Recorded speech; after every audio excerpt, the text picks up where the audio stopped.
name's Fraser I'm from Brockville, Ontario. I spent just over 16 years in the Canadian military, and most of my time spent with 3rd Battalion, the Royal Canadian Regiment. I completed 3 tours in Afghanistan in 2003, 2005, and 2010. So the first deployment, I was pretty new, so I was a private in the military and I was in the infantry. Didn't really know what to expect, especially being that new to the Army. It's definitely not what I expected. Some of the sights and smells and stuff like that is still kind of in your head now, I guess. But I would say that was probably believe it or not, being the first rotation in Kabul. That was probably the easiest tour. They had quite a few numbers. I think there was roughly 2,000 soldiers there. So they had a well-established camp for us. They had enough civilians as well. So they had, like, even on the base here in Meaford, they have like a Cannex where you can go and buy electronics or snacks and any kind of like clothing, towels, anything like that. So they had all that kind of supply over there for us, which was pretty handy because you could only ship so much stuff, and you really didn't know what the living situations were going to be like when you got there. So I was probably one of very few people that actually thought that it was a good idea to mail myself stuff prior. So it was a little like old school because this was 2003, so it was like a little 13-inch cube TV. Bought a brand new, still in the box, and shipped it over to myself. So it was there waiting for me when I got there, and I think it was like a PlayStation 2 at the time or something like that. So at least we had video games to play on our downtime and stuff like that. So I was kind of popular, I guess, that way. But the camp was really well set up, like I said. Good fresh food with cooks. They had a full gym.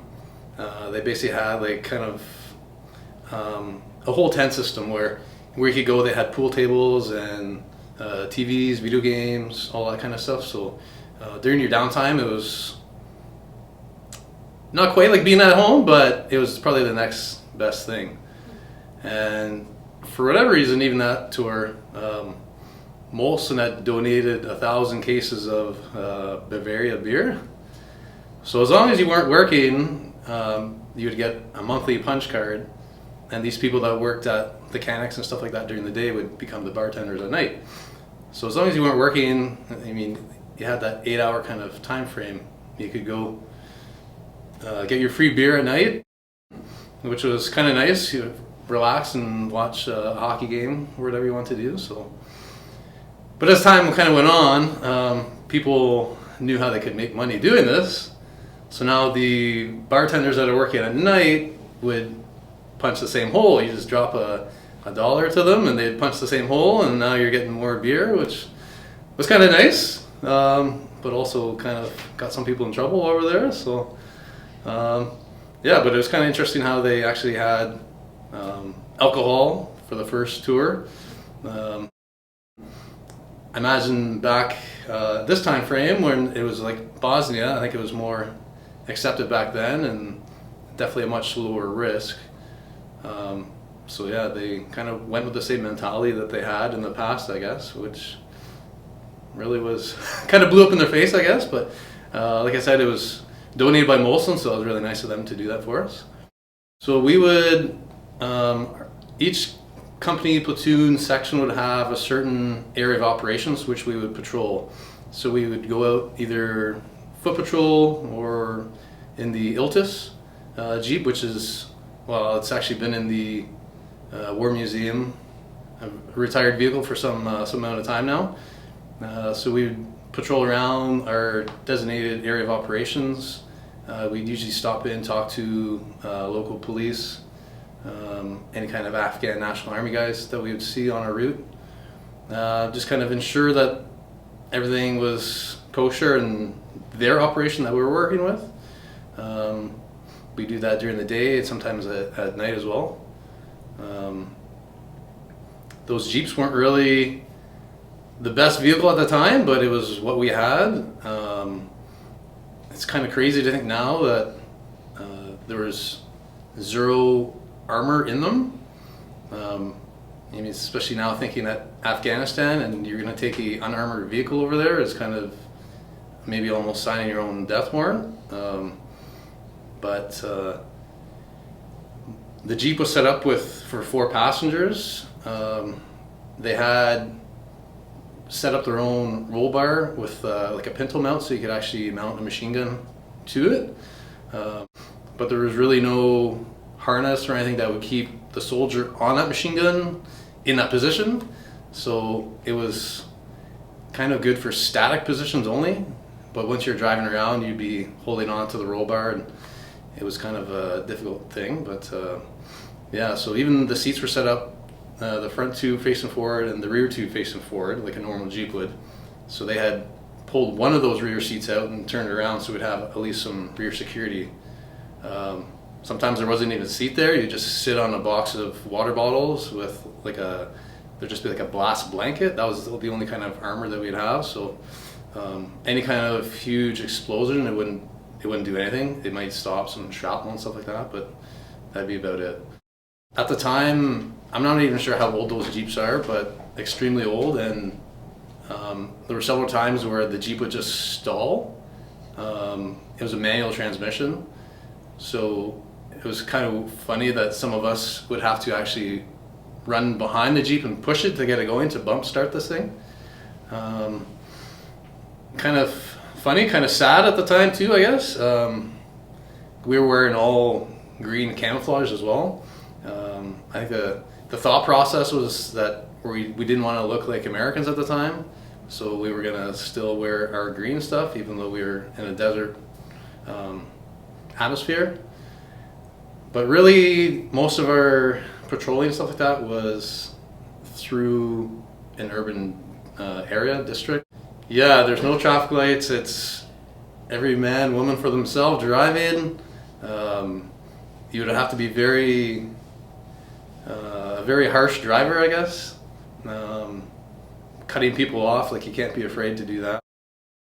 There's no speed limits. People drive as fast as they want. There's speed bumps, there's potholes, there's goats, there's anything and everything. And you'd feel bad for some of the locals too, who'd be driving on mopeds and stuff like that with their whole family. So I mean, you wouldn't want to try and cause an accident, but at the same time, we don't want to get caught up in anything either. So, yeah. With our camp too, we originally had, so on either side of our camp, I'm not sure if there's something in those pictures, but on either side of our camp there was the old King and Queen's Palace. So I think it was the south side was the King's Palace, which was built up on a mountain. So originally we had an observation post kind of looking over our whole camp as kind of like early warning security. And there was nothing on the Queen's side, which was on the same elevation. Obviously, though, it was a palace, so it was higher up. There was multiple times where they actually found. There was one time where they found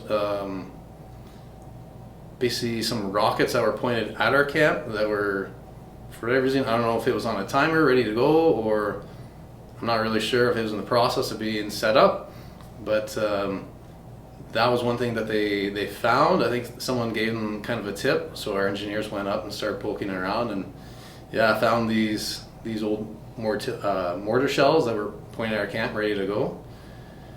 And there was another time, believe it or not, they actually didn't really do anything about it. They disposed of those rounds, obviously, but then carried on as normal. And there was another time where there was a insurgent that actually blew himself up inside the palace. So whether he was trying to set something up as well.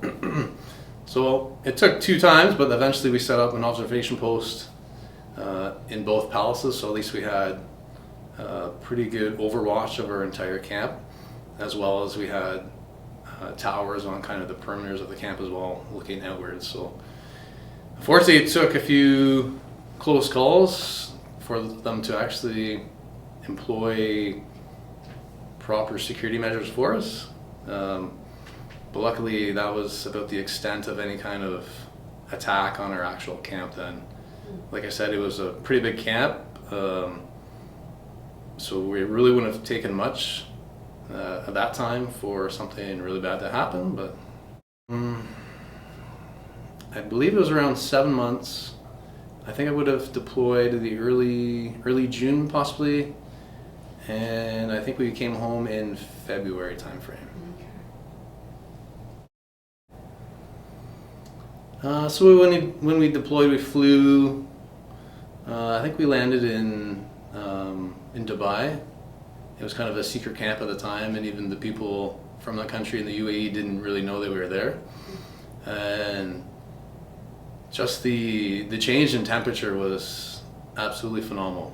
At first, leaving the aircraft, you thought it was just the heat coming off the engines. But then as you got further and further away from the aircraft, you realized that no, that's the temperature you have to deal with now. We were there very long, maybe a night or two, and then we flew actually into Kabul. And there was already Canadian forces there that picked us up at the airport and drove us to the camp. And I just remember being in the armored vehicle, sticking my head out one of the hatches and just trying to really see where I was. And like I said, it was a really urban area that we were in, so a lot of buildings, but you could tell everything was just definitely a third world country, and just looking at the people too, and yeah, but those, I would say the smell of things was one of the things that really stuck with me. Even patrolling through some of the little towns, villages, they don't really have washrooms. They have pipes that stick out of the side of their house, and that's where all their waste goes.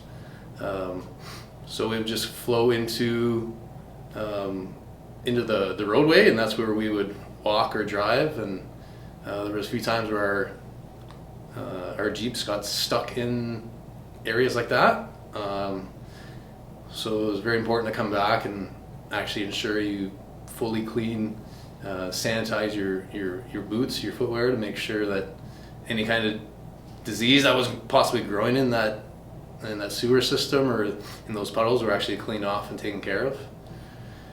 And as the year went on, as the year went on, the temperature changed as well, and these were open Jeeps. There were no doors, there's no windows.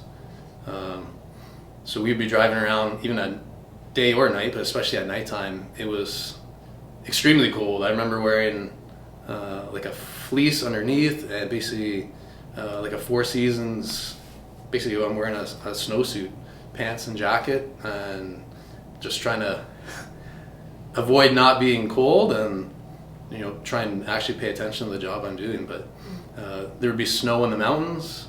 A few times it would actually be snow on the ground there. It wouldn't last very long on the ground, but it would definitely be there throughout the winter months, if you will. My second deployment was back to Kabul in 2005, and once again we deployed, I want to say it was July, August time frame. It was in the summer. This time it was 3 RCR's recce platoon. We were the only ones to deploy, but we deployed under the RCD. I think it was the only time in the Afghan time frame that there was an actual battle group based off a tanker unit, not an infantry unit. So there was definitely a lot of hiccups there, because they were an armored unit, but they were also a mounted reconnaissance unit is what they were. So they wanted dismounted unit to be with them, but there really didn't seem to be a whole lot of cohesion between the leadership. So they didn't really know how to fully use us to our full capability. But as the tour went on, it was the closure of Camp Julian in Kabul, and everything was moved down to Kandahar. So that was kind of the focus of the last few months, was packing up everything and moving it down to Kandahar. So our main focus then was being security for convoys. So we'd have 35 vehicles in a convoy that would drive from Kabul to Kandahar. And that would be a full 12-hour day, essentially. A few stops, a few planned stops, but many unplanned stops. I remember doing that road move, and we were the only ones that were dismounted. So now that I think about it, it kind of seemed a little ludicrous, but we would be in armored jeeps, but we would drive to the front or the back of the convoy and dismount and try and keep traffic and people back, which was an incredibly difficult task. Like we talked about earlier, there was no stop signs. Traffic was just a free flow for all then. But essentially we would put ourselves on the other side of an up-armored vehicle and just stand there. Thought process, I'm not really sure, but that's what we were told to do, so that's what we did. And also during that move, we would have a bison, so a big armored vehicle, and that was our medics. So at one point, that vehicle had broken down. So they would bring their own maintainers, their own medics. We were basically self-sufficient for this road move. So I remember this medic vehicle being broken down and being on a flatbed essentially, and now it's being towed in the convoy. So we were fortunate enough nothing ever happened where we needed the support of that vehicle, but at least we still had the people, the medics there to support. But it just goes to show that at that time how much the Canadian Forces really lacks quality equipment. I'm trying to say that in the nicest possible way, but yeah. So, but the RCDs were in Coyotes, but they didn't have seats in the back for any kind of soldiers. So at that time, I think that's all we had was the Coyotes and Bisons, and then we had up armored G-Wagons, so Mercedes G-Wagon. Not really. A lot of the stuff in Kabul was fairly quiet. I believe only during that tour there was only one soldier that was killed in action, and it was because of a vehicle accident. But oh, sorry, I was going to say earlier that some of the vehicles, the maintainers, at one point during the tour, they just stopped sending stuff to Kabul. The focus was in Kandahar, so they're trying to get everything set up there. So any kind of spare parts for these vehicles, they just wouldn't be sent to us. So it was kind of whatever the maintainers had, whatever they could try and fix, they would do, but the supplies just weren't there, because everything was if it was being shipped straight from Canada, it would be going to Kandahar. And like I said, all of our supplies were getting dwindled down to get it out of Kabul. Most of the convoys were done during daylight hours. I think there was one time they tried to do one overnight, and there was only one time that they did that. That was the one time that they were shot at. There was only a little bit of damage to some vehicles, but there aren't a lot of vehicles out on the road in that area, especially at night, driving down Highway 1 from Kabul to Kandahar. So if there were any insurgents out in the fields, whatnot, they could see a convoy of military vehicles and have no problem shooting at us. So that was the one and only time that they tried it at night, so unsuccessful, but it was a shot in the dark. And that tour, I was there for 5 months. So I actually, I believe we came home in December, that time frame. Yeah, so essentially, I think one of their last trips down, and then like we would do a convoy down, and that was the end of our kind of commitment to that deployment. We didn't have any operations, anything to do once we got to Kandahar. Once we got there, it was essentially time to pack up and go home, and there was a new unit that was there that was doing operations in Kandahar. So like I was talking about, we were a reconnaissance unit. Our background is dismounted though, so usually we would just use vehicles for more transportation, but this whole tour was all mounted. There was nothing dismounted that we did. So we were kind of out of our element a little bit, and like I talked about earlier, we weren't really used to our full capability, which was really unfortunate.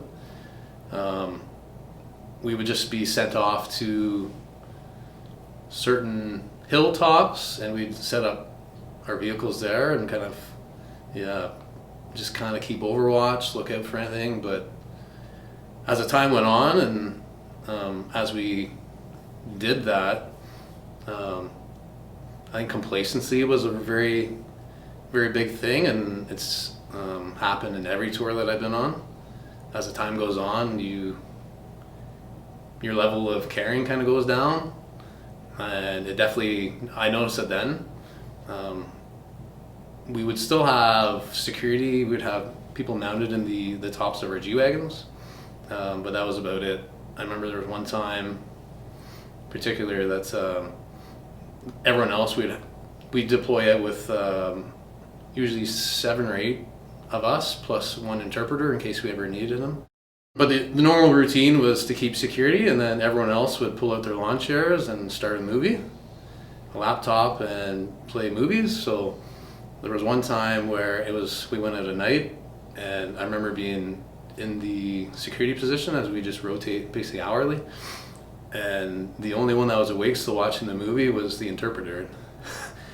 Yeah, so as you can see there, complacency that, I think at that time nothing major was really happening, and you could see that, and people just started just to not care. And as you got closer to the end of your tour, you kind of just more thinking about going home and not really the job that you're doing there.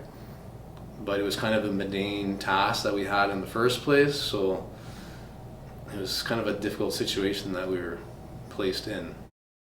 At that point, I'm not sure when they made the camp dry, but probably after the first tour or maybe the second tour, they decided, okay, no more alcohol. And sometimes some of our junior leadership would take us out on a patrol. We would just say that we're going to Camp Suter, which was a British camp, and it was just happened to be right next door to a local convenience store that would essentially sell groceries and supplies to only North Americans. So we would say that we're going to this camp just to see what kind of stores and stuff like that they have on their own camp, and some of them had like restaurants like Burger King, etc. But we would just go into this other store and buy alcohol and go back to our own camp, and once again people will get a little extreme with alcoholism and drinking and have fights and stuff like that. So it's funny to think even in a third world country that you can still find alcohol, like, which is obviously banned by the Muslim people and stuff, but if you want to find it, it's there. So because I was still pretty new, I was still a private. I actually got promoted to corporal when I was overseas, and that was kind of there was 4 of us that got promoted that one night, and that was kind of one night where some of those bottles came out and people got a little out of control. But yeah, like there weren't a whole lot of differences. I think especially having the background and experience of being there before and kind of seeing the same camp, it kind of gave me a little more confidence, I would say, to be there. And I just drew a blank on what I was going to say. Yeah, I would say it might have been a 40-60 mix of experience to first time deployments.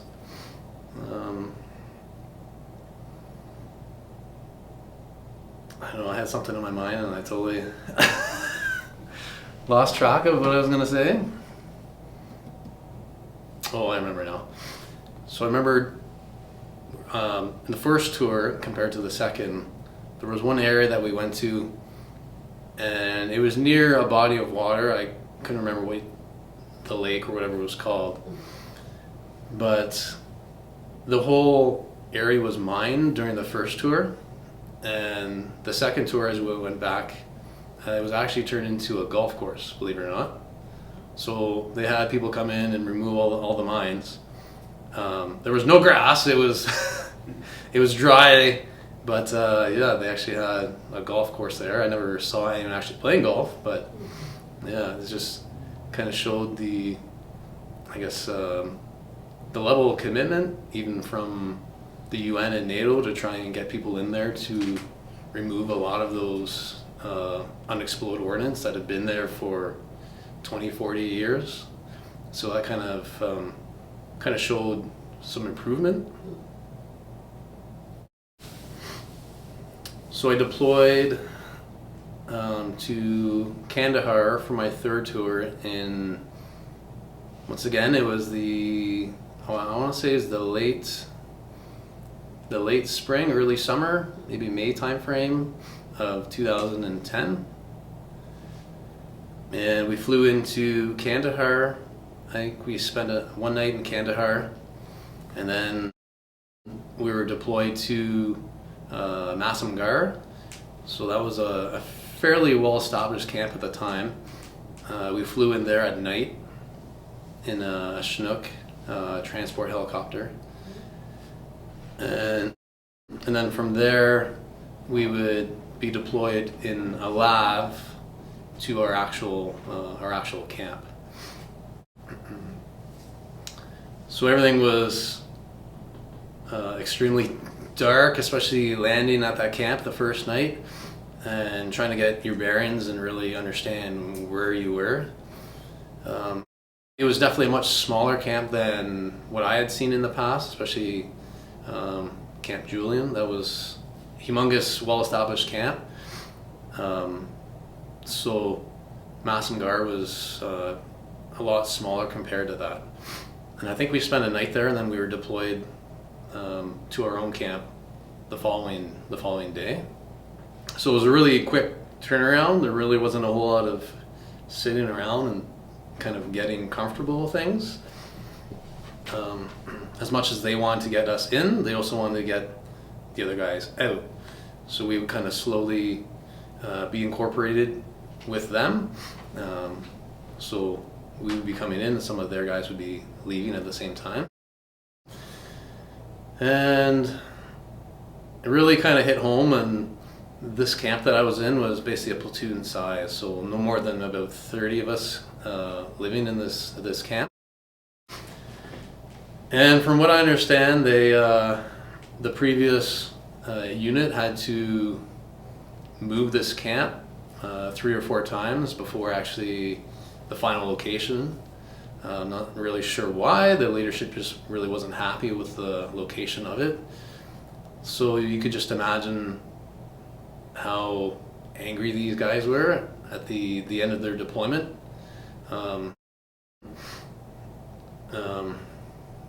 Yeah, they weren't. They definitely weren't. They're happy to be leaving, but yeah, you could definitely tell that their time was up. They were definitely happy to leave, and some of the patrols they took us on, because we'd be kind of half of us and half of them going on patrols, and everything everything there was dismounted.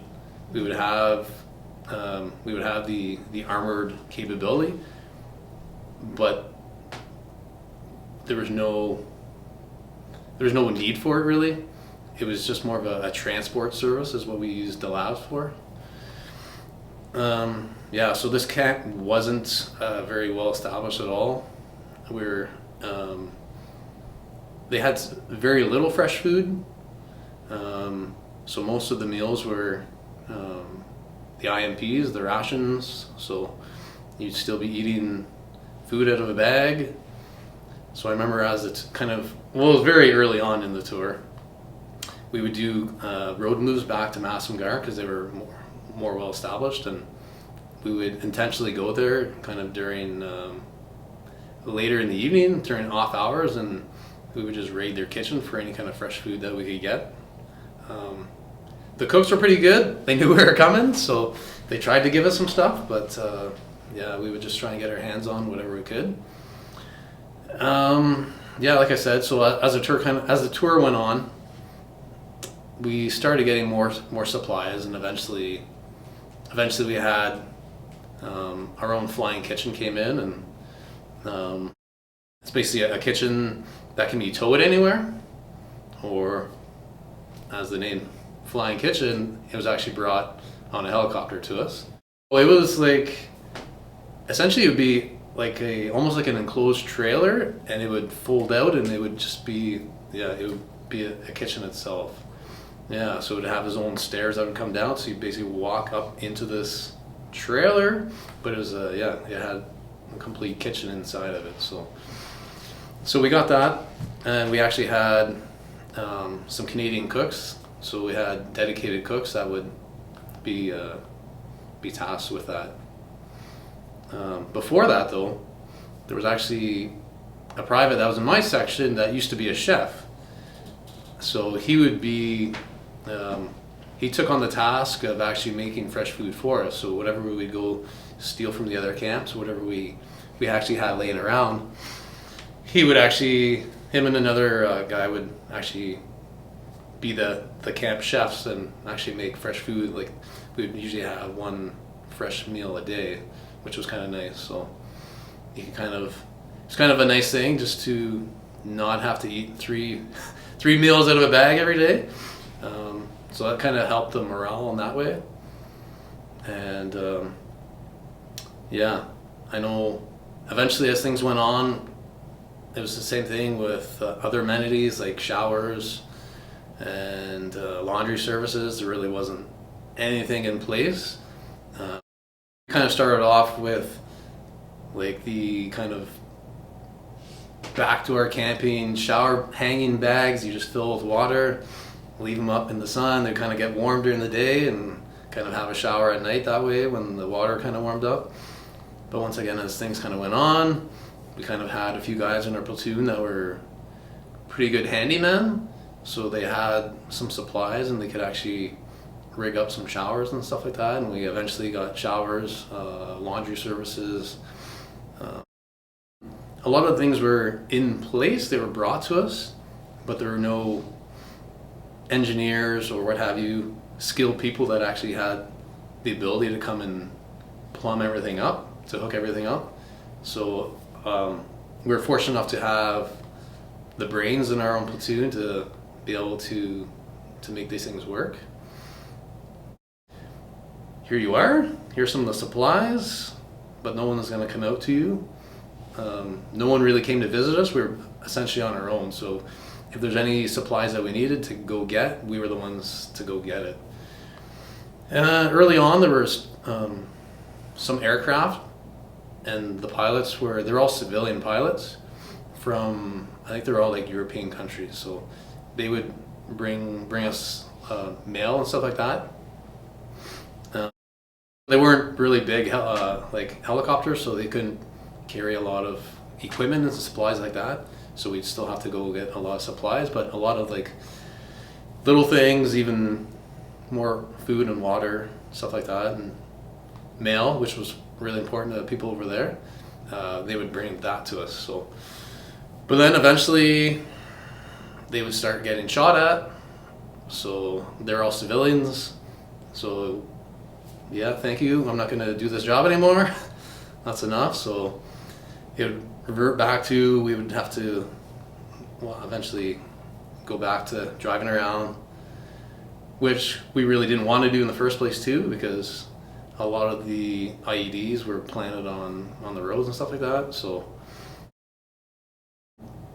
yeah, we try and avoid going anywhere if possible. But some of those basic needs you just had to go get.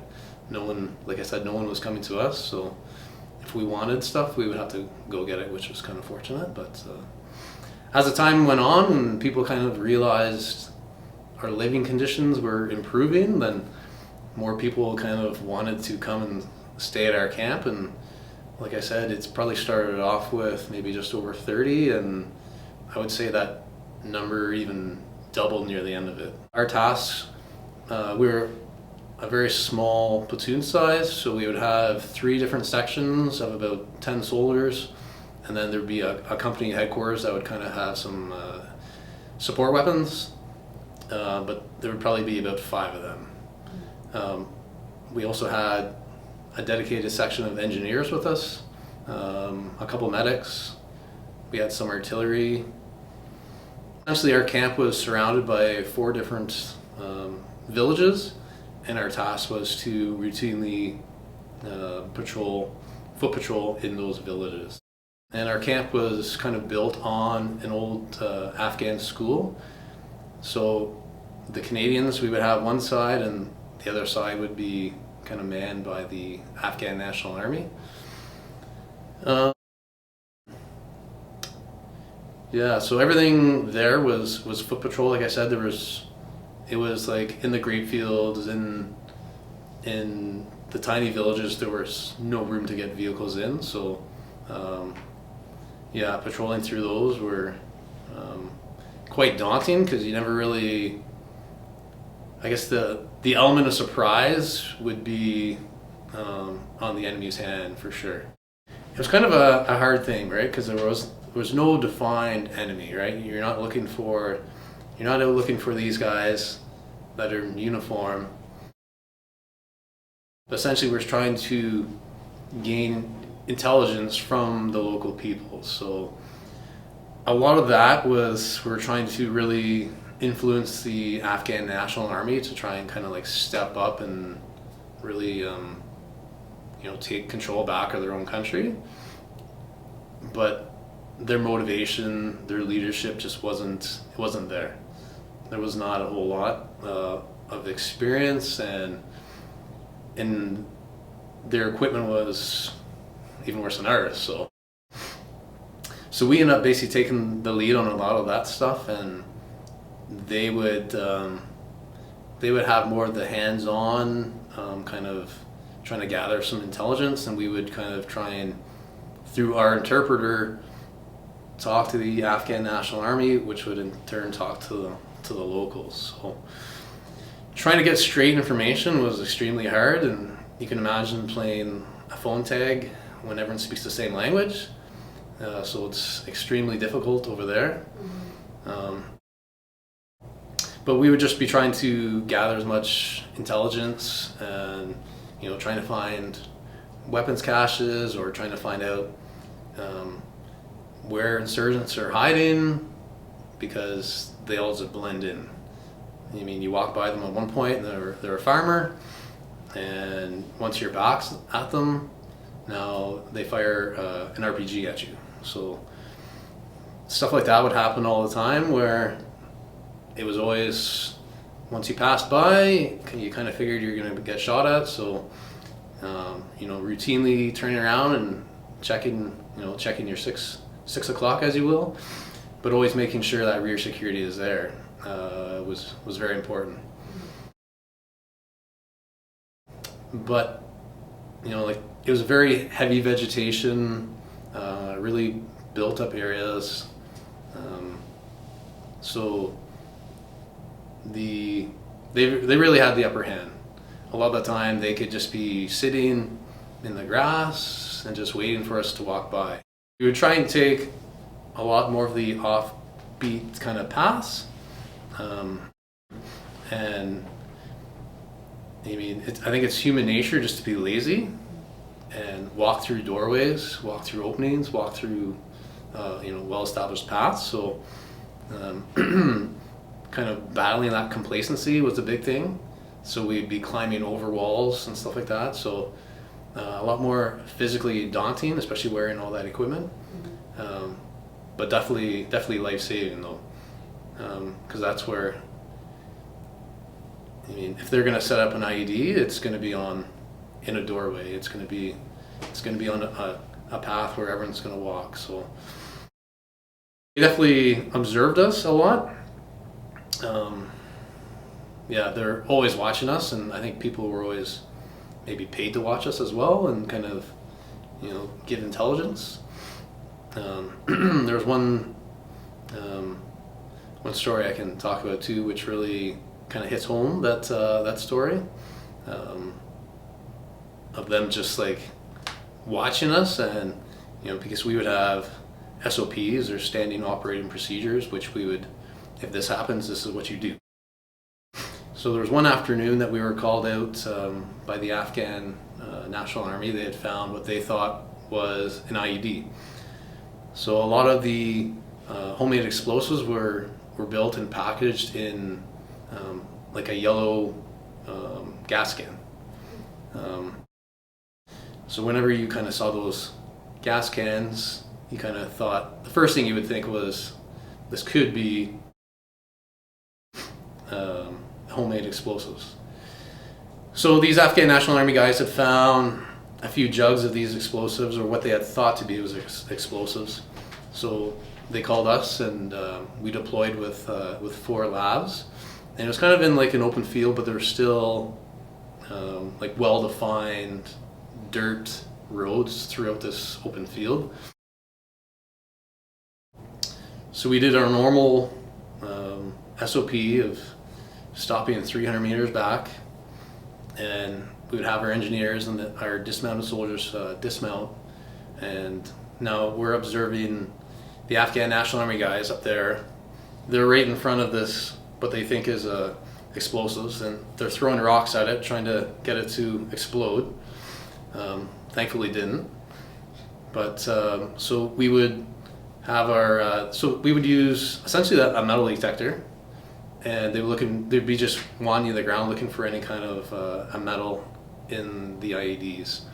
So I think early on, a lot of them would have enough metal that it would set off a metal detector to try and avoid people stepping on it, obviously. And I think as time kind of went on, they got more creative and more devious, and kind of found different ways to make explosives. But going back to the story, we had our 3 vehicles, and everyone dismounted and started moving forward. Once they got up to the site, our engineers verified that it was indeed just empty gas cans or whatever. So then our engineers went back to that kind of 300-meter point where we dismounted, and everyone got out, and kind of started searching from there back towards the IED site. And they had found, at that point, it was actually buried. So they found 7 of those jugs. So they were like 20-liter jugs, and there were 7 of them packed with homemade explosives. And it was set off on a pressure plate. So if a vehicle were to drive over that pressure plate, and with that amount of homemade explosives, it would have probably destroyed our vehicle. And so they had found this, and essentially when he's wandering the ground with a metal detector, and he's getting a big hit from all the landmine and everything in it. It was right beside, it was actually my vehicle, because I was the crew commander in that vehicle. So there's myself, a gunner, and then we had a driver. Everyone else kind of dismounted. But yeah, so this mine in the ground was it was 4 inches away from where my tire tracks actually drove by, like I don't know, 20 minutes earlier. So just goes to show that they watched us. They watched a lot, and they knew exactly what we were going to do. So luckily there was no injuries there. It was kind of a long night for us in the vehicle because now we're potentially in a mined area. So everyone else was in the clear, but they had the engineers basically working all night and kind of clearing a path out for our vehicle. And then I think it was the next day they actually had EOD come out and blow it up. So I think at that point in time in 2010, I'm pretty sure that was the biggest IED that was actually found. So pretty cool. And I've actually got a video of them blowing it up the next day, so I can give that to you as well. Yes, very much. Because we were just driving down a dirt path, and whether the driver went 4 inches this way or 4 inches that way, but to see if he would kind of change his tune. So there really wasn't anything too crazy that happened on that, but I think CTV got an interesting interview, and the interpreter was kind of shocked at some of the stuff I was saying, but I think it was just really important to kind of get that message into his head. Whether or not he was a Taliban supporter, I would still never know, right? But just trying to set that mentality, like if you're gonna come and support these people that are, out to kill our guys, then this is the fight you're gonna have. So I just really want to be kind of borderline aggressive with him to make sure that he kind of had the same mentality that we had. So if he were gonna fight, we were here to to bring it on too. So, but it was weird because that village never had anything ever happen in. So, but if we patrol to the other towns and other villages, we basically almost always had some kind of negative interaction, whether it was someone stepping on an IED, whether it was being lucky and just finding an IED, or just getting shot at. It was a pretty regular occurrence. So eventually we got a sniper detachment that came into our camp, and like I said, it was mostly to the north. We were getting a lot of activity, so we knew whenever we would go in there, we would stir up some kind of trouble. And we had essentially it was almost like a Motorola. They call it ICOM chatter. So our interpreter would be carrying this radio, so it would just be on like a free scan. So it would be scanning any other kind of Motorola's in the area, so we could pick up any kind of transmissions that the Taliban would be having between each other when we were patrolling through. So a lot of these times, the interpreter would be like, okay, they're coming, this and that. So a lot of the time we kind of had the heads up knowing that it was going to happen. And one time that we were close enough that we could actually hear the Taliban talking, and then you'd hear it half a second later come through the radio. We were that close to the guy. We went out at night, and it was kind of we were hunkered down at kind of first light, and we knew he was very close, but we didn't really know where, and we never actually did find the guy. But after interactions like that, that's when we got the sniper detachment. So we would drive to the northern side of this mountain, and we'd drop them off at last light, and we would go the next morning as a bait patrol.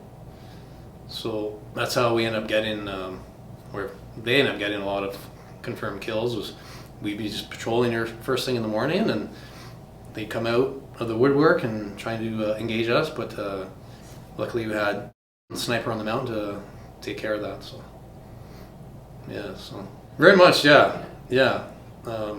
Trying to use the terrain to the best of our ability and deploy all our assets as we could. So yeah, because a lot of the time it would be pot shots and you really wouldn't see anyone.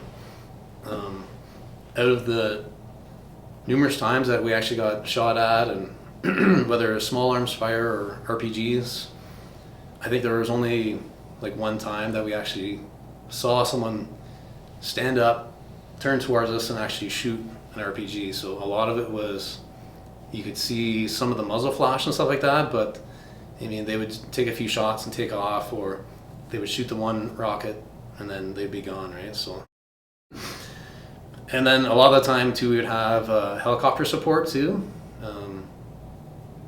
which was good and bad, because obviously they don't want any more friendly fire casualties.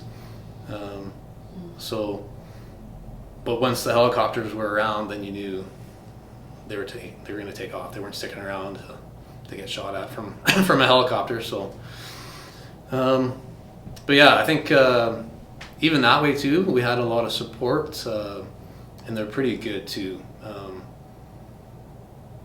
Because I remember there was one time that I was on the radio with an American helicopter, and they were very cautious, extremely cautious of where our lead man was. So we're trying to come up with different ways where we could mark that lead man, so the pilots and aircraft crew could actually see him. And we tried some different things, and there just really wasn't anything that was working. We tried like some IR and even flashing him with like a mirror, or like from the compass, flashlights, and I don't know, it just wasn't working. And I think I actually had it in that bag, but when I did one of my courses in the military 6 or 7 years previous, we essentially took an orange garbage bag, tied a piece of rope around it, and that would be an indicator for any kind of aircraft. So if we were calling a helicopter in, we would just put this garbage bag around their neck, and they would see the bright orange sticking out in, usually like in Canada, say in green terrain, so it'd stick out very well. So back to my roots, I'm like, oh, I have this orange garbage bag, so I'm at the back and I'm the Section 2 IC, and it's just in a Velcro pouch in my vest, which I have in there, and run all the way up to the front and give it to this guy, and he's wearing that now. And I mean, yeah, at least then it was one way of actually identifying our lead man, and so we could actually be more effective with the helicopter crew. So yeah, definitely. I mean, and using the skills that I gained, like I said, 6 or 7 years ago, it was a very basic thing, but I just maybe never even thought I would use that garbage bag for anything. It came through, and it kind of progressed as being like even a standard that we would do over there from now on too. So, because yeah, like even over there, the same thing. The orange color, you're not gonna confuse that with anything else over there. So it was something that really stuck out, and it was multiple use. So you wouldn't have to, like, say, use a smoke grenade or something like that. And yeah, very much so. And like the last one, it was I think very humbling, and I was happy because I kind of progressed through the ranks and kind of gained the experience and the leadership. So I think I was well, at least more set up to be as effective as I could be. Where once again, it was kind of a really mixed bag of guys with little experience. I'm trying to think of maybe other than 3 or 4 of us with actually any experience over there. So it was definitely very humbling watching our guys kind of grow from what they were to the end of the tour, like to see that experience. I'm going to say too, another story. There was during these tours, we usually get like 3 weeks of a holiday. So they'll pay to kind of fly you either back to Canada if you want, or they'll take you anywhere in the world you want. They can put you on a plane and send you to Australia since you're already halfway across the world. So yeah, so at some point throughout that time, you would have 3 weeks off. So unfortunately, some people would be 6, 8 weeks into the tour, and it's like, unfortunately, it's your turn. On that tour, mine ended up being, I think, it was either like September or October, but it was like late fall. and then I actually got back in Canada. The end of my tour ended actually Remembrance Day of that year, so it was definitely a long haul to get there, and that even, made it pretty hard to go back too, knowing that I'm only back for like another 4 or 5 weeks and then I'm coming back. But at least the end was in sight. But yeah, so they do a milk run, as they call it. So the Chinooks would fly around to the different camps and pick people up that were going on their holidays. So they had left our camp and now they're going to Massamgar. You can see the camp from where we are, and the helicopter didn't quite make it. They got shot down, and you could just see the helicopter on fire, like all the black smoke and everything's just burning. So we got deployed to that to go, and I think I have pictures because I think we had a pretty famous. She was a German journalist, I think, and I got a lot of really good pictures from her. But I think one of them was in the Toronto Star from that burning helicopter. But yeah, so we got deployed to that.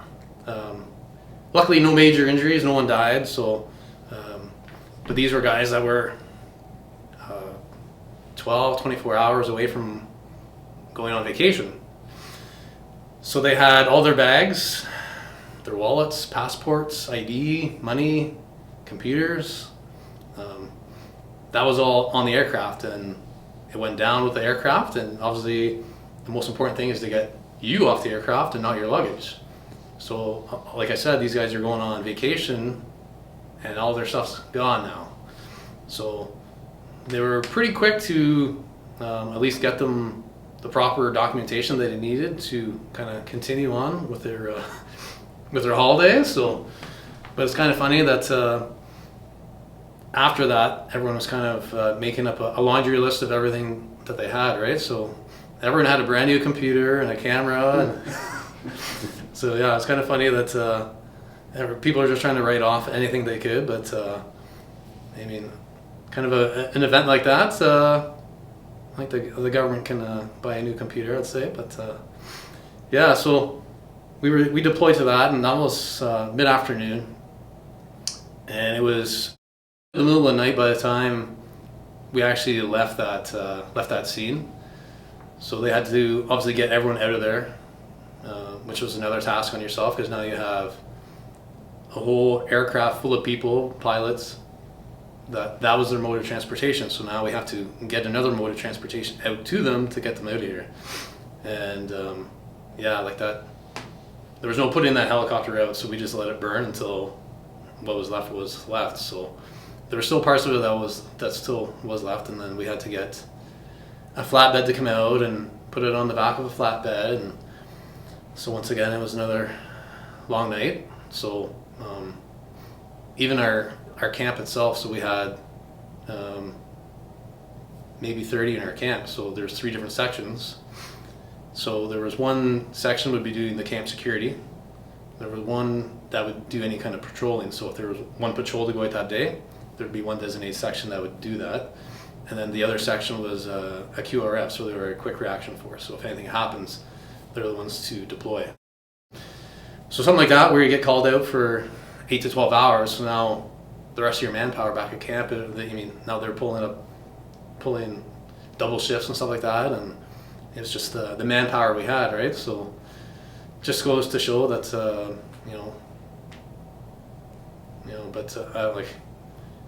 like any little task. Well, I shouldn't say any little task, but when something happens like that, and the guys really come together and kind of work as a team and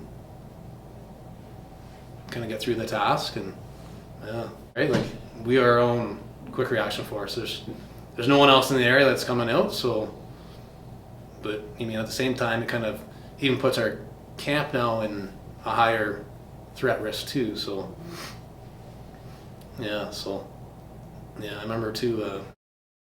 I was actually on a satellite phone talking to my now wife a few times, and I would usually call early morning over there because I think it'd be more in the evening here.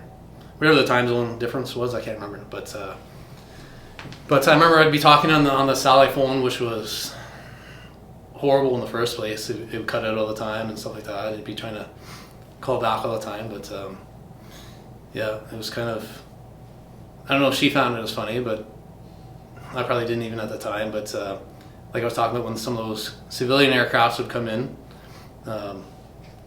they would kind of shoot at the aircraft. They would shoot at our camp. So there I am. I'm like talking with my wife. Sorry, I'll let you go. We're getting shot at. Call her back in 10 minutes. Yeah, everything's fine. Hold on, they're shooting at us again 2 or 3 times, right? And yeah, so it was kind of a lot on her part too.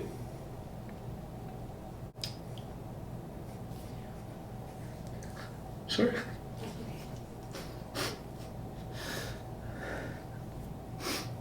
But just having the support.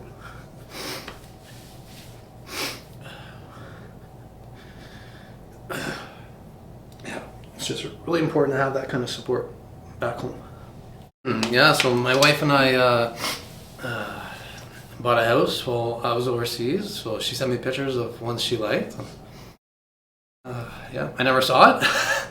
I saw pictures, and yeah, I basically sent her money, and yeah, we were just dating at the time. So I was like, well, if you feel confident and be able to deal with all this yourself, like, you know what I mean, go ahead. And so dealing with all the like power of attorney and stuff like that, and yeah, I came home on my holidays to a new house, and yeah, it was kind of nice. And so she had to deal with like, I mean, I was like buying a house and all the paperwork and moving and everything. So I went home to a new house, and actually I was extremely sick too when I went home. I got some kind of bug, and probably about 2 weeks before going home on my holidays, and really couldn't eat or drink. Everything was just you know, going right through me, and still doing my job. I'm still out patrolling, and you know, I was being sick on patrol and kind of dealing with it. And yeah, and then I came home, and I think I was home for a couple of days, and then we were flying to Jamaica. We booked a trip to Jamaica, and I think the morning we were supposed to leave, I was just like laying on the kitchen floor, just completely like, my wife's just like, I've never seen you so skinny, you just look so sick, like, yeah, like, yeah, it was some good and bad memories, I guess. Flew to Jamaica, and yeah, I couldn't really eat, and so on my way home, we stopped in Dubai, and we kind of did a couple days in Dubai. So I went and bought an engagement ring in Dubai, because all the gold and everything, all the diamonds are super cheap there. So I got a good deal on a ring, and came back and took it with me to Jamaica.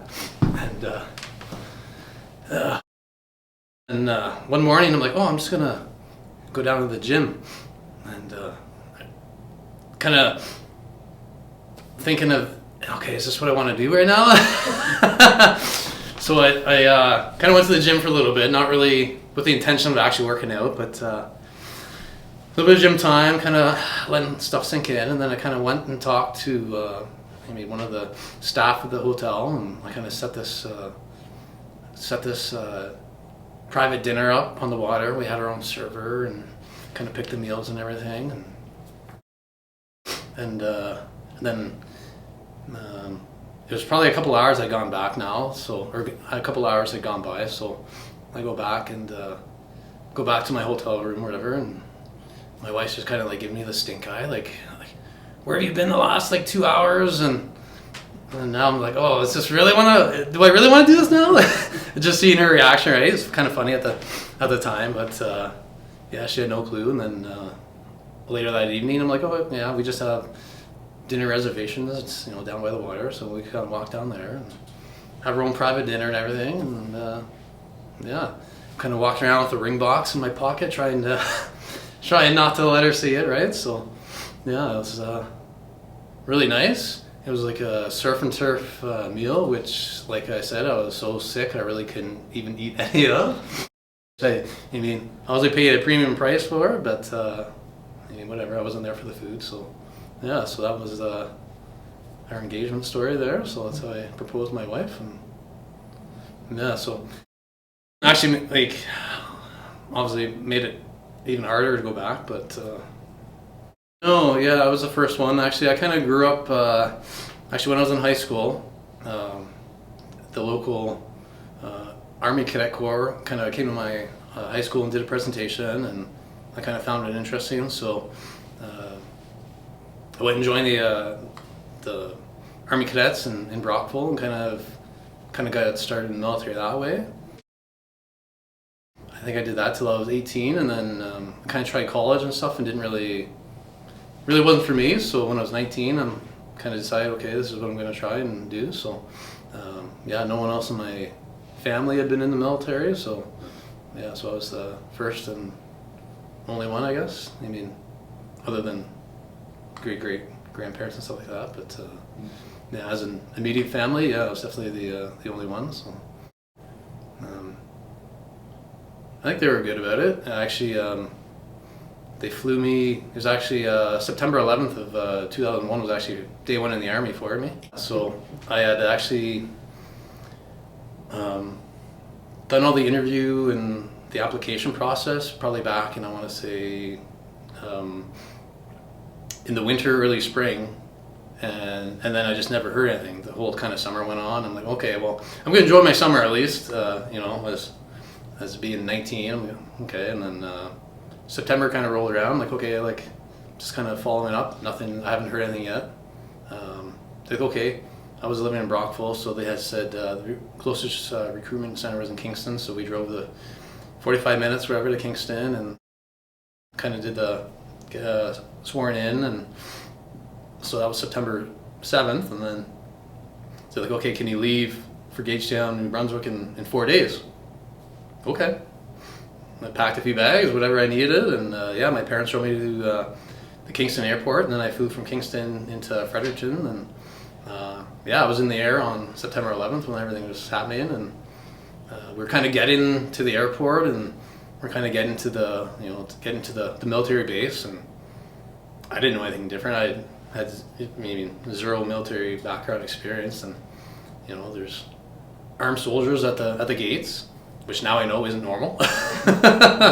So obviously there was a higher threat risk there. So, and then no one actually had told us anything the whole time. So it wasn't later till I want to probably say mid-afternoon or even dinner time when they have us in our building, and they kind of put the TV on, and because we're kind of like, well, a lot of people aren't here yet. Like obviously a lot of planes are being diverted and stuff like that. So that's kind of when I first learned about what actually happened, and yeah, so yeah, I mean, honestly, we had no clue until like our course of 30 or 40 people, they kind of put us in like one common area and kind of put the TV on and kind of told us what had happened, and yeah, and that was about it. Yeah, we kind of continued on with yeah, with what was going to happen. So that's a difficult one.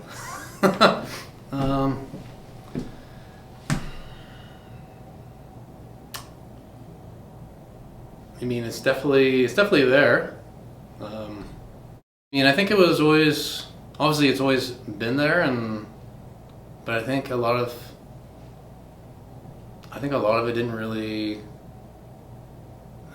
like a lot of the research, a lot of the support really didn't come out until, I want to say, a long time after. A lot of people are really kind of having issues. Because even after my first tour, we had a guy that we did course with and everything, and he had committed suicide in the shacks, and I think he was probably one of the first guys after a deployment that kind of had issues like that, I guess. And yeah, you still hear about it. Well, I think you don't actually hear about it much as we need to, but Yeah. Yeah. I mean, it was definitely something I really wasn't used to or had kind of any experience with, I guess. Yeah, like everyone, I mean, came back and I mean, when we get paid over there, it's all like tax free, so you're making really good money. At being, early 19, 20 years old, you really don't have a whole lot of debt, maybe a car payment and stuff like that. So I think a lot of people were, kind of not necessarily living their best life, but at least you had money to support that kind of lifestyle. But I think, like just even the other stories I told you, like I think alcohol has always been like it's almost been accepted in the military, but not, I guess, because once you go past a certain limit, then obviously you're getting in trouble. But if you go up to, if you want to toe that line, that's fine. So it's kind of just I think just people, partying, drinking too much after kind of those events really don't mix well together as well. And because even there was another guy that I served with. I did my course with him, and I was actually a roommate with him. And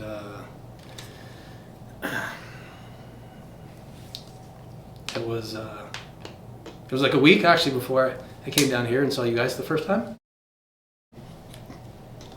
Yeah, he ended up taking his own life not even a month ago. Yeah, he got out of the army in 2006. No. That's kind of, I don't know, that's what they kind of say too, like the ones that are really gonna do it aren't really showing any signs. And so I think just kind of being there for them and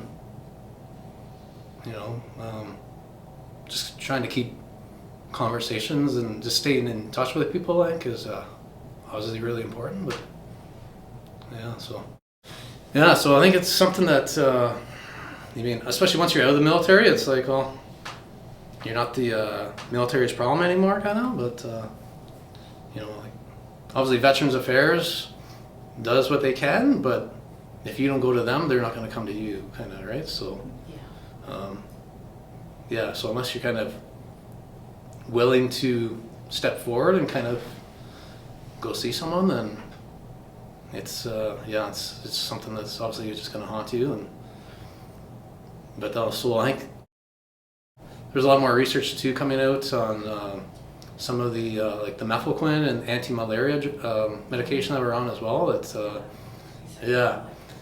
so obviously and some of the stories that guys were talking about taking the medication at that current time was kind of nerve-wracking, and I think a lot of us just stopped taking it at some point. Like I know one of our other friends said that he would take it and he would wake up in the middle of the night and he'd be like choking his spouse and just very aggressive kind of behaviors. And it's like so obviously all of that plus alcohol, and then some people maybe make some bad decisions. And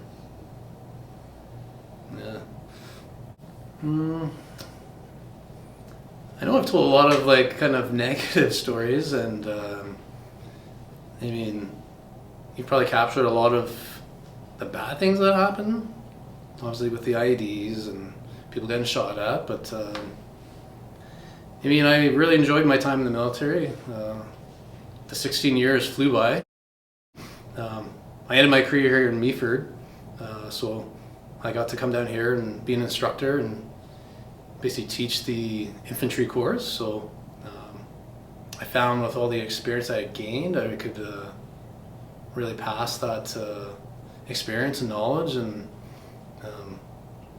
just even that information to, I guess, up and coming soldiers that want to go and deploy and do that job. I know a lot of people always ask if you want to go back, or would you go back, kind of, right? Like, it's always kind of like a topic for discussion. And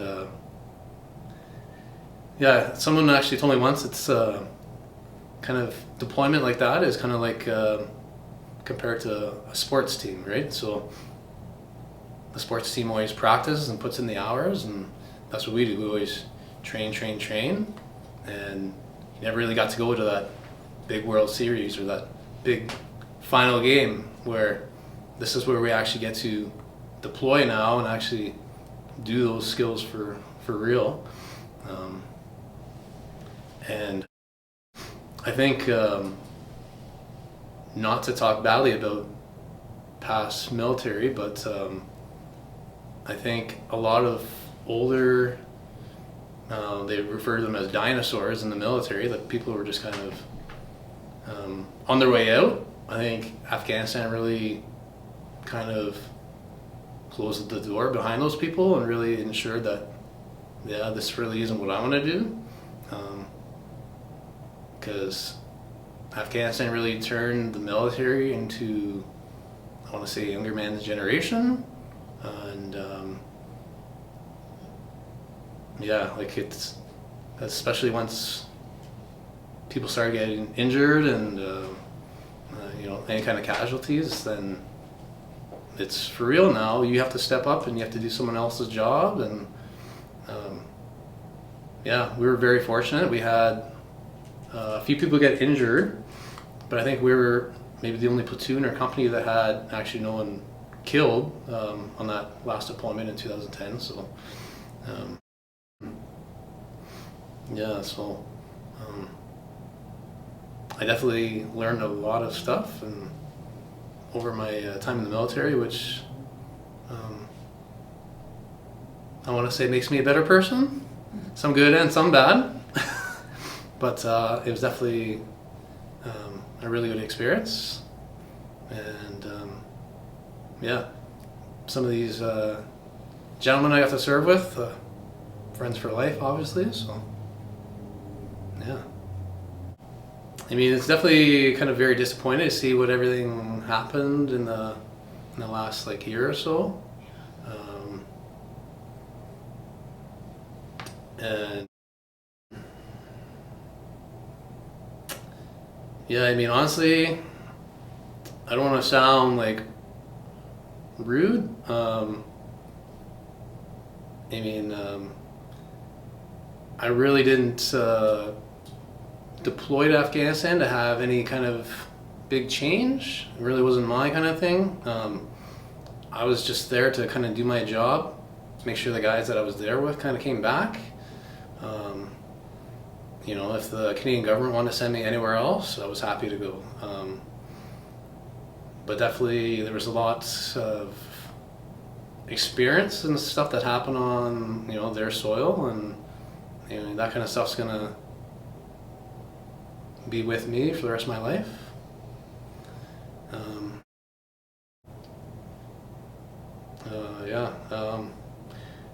It's just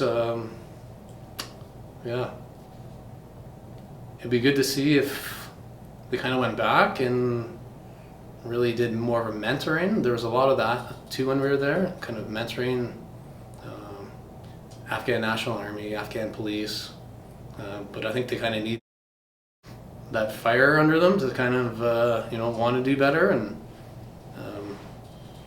obviously being a corrupt police officer over there isn't unheard of, and it's very, very common. So yeah, hopefully over the years they get kind of back into that mentality where they want to make the change to their own country. And yeah, I mean, I'd be very interested to see to see how it looks now, to see how all the camps look now that everyone kind of walked away from them and stuff. And yeah, because even when we were there in 2010, to try and get these guys motivated to do anything was almost a waste of time. yeah, like we would tell them the night before, okay, this time, this is where we're meeting, and kind of give them a little bit of a heads up, but you never really knew if they were on our side or not. But you had to trust them obviously a little bit. So the morning comes, and now they're 10 minutes late, now they're 20 minutes. Okay, let's go find these guys, and you're getting these guys out of bed, and they're on all kinds of drugs, and like whatever. That's their lifestyle. That's fine, whatever. But like trying to get them to be motivated, get out, lead a patrol. They were just happy to be, somewhere safe in the middle. And yeah, like there was one time where one of our guys ended up stepping on an IED, and then we had some Afghan army guys, and their first reaction is just to shoot. Yeah, so an IED's going off, and they're just randomly shooting at any random direction. They don't have a clue, right? Like, it's just like their level of training is obviously what it is, but I think more of a mentorship and that kind of leadership is definitely what they need to progress beyond what they are. Yeah, like you gotta want to be motivated to do that and make that change. And I mean, they're living with it. I mean, we were there for 6 months of it, and I could definitely understand how it would be hard. Like I talked about, the complacency where anytime there was a culvert, we would stop the vehicles and the guys would get out and they're checking this culvert. And by the end of it, now it's on my shoulders whether to stop the vehicle or not. And I'm like, well, let's keep driving. Who cares? Like, because it slows you down too if you stop every culvert. Like, your hour drive now doubles, triples, right? If you're getting out and doing that every time. So, yeah, yeah.